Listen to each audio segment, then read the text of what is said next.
ubay-ubay kung nakita karon mga idol nga nag-post bitaw nga na demonetize ilahang account, no. So gibawi ni Meta ang monetization tools.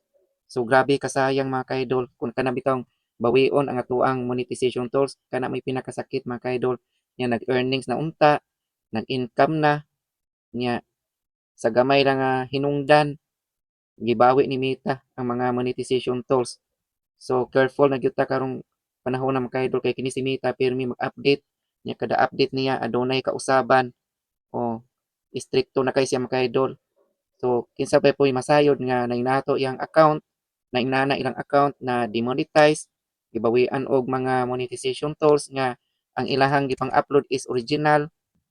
Bisan pa og original mga kaidol atong i-upload, basta adunay makita nga sayop ni Meta, ma-detect yun na siya mga kaidol. Bisan sa ato ang pag-post dapat careful jud ta nya kana pong mag-engage ta mga kaidol, mag-comment ta, no. Dapat atuan yung likayan kanang fake engagement kana bitaw moingon ta nga count me in o kay apil na sa update ni Meta karon mga idol nga bawal gyud na siya ma-detect yun na niya mga idol mao na nga kanang likayan gyud na nato kanang ang fake engagement.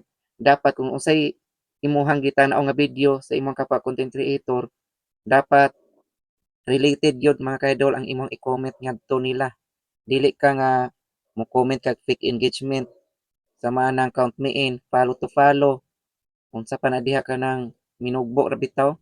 So ayaw mo ana mga idol, comment mo kana yung haom sa unsa may gitan-aw ninyo nga video diha sa usa ka content creator.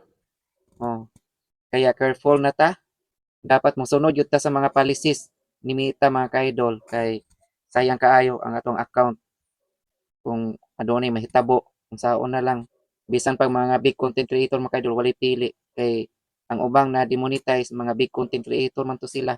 Daghan na kay mga followers niya nagsige na og sweldo. Oh, niya na demonetize.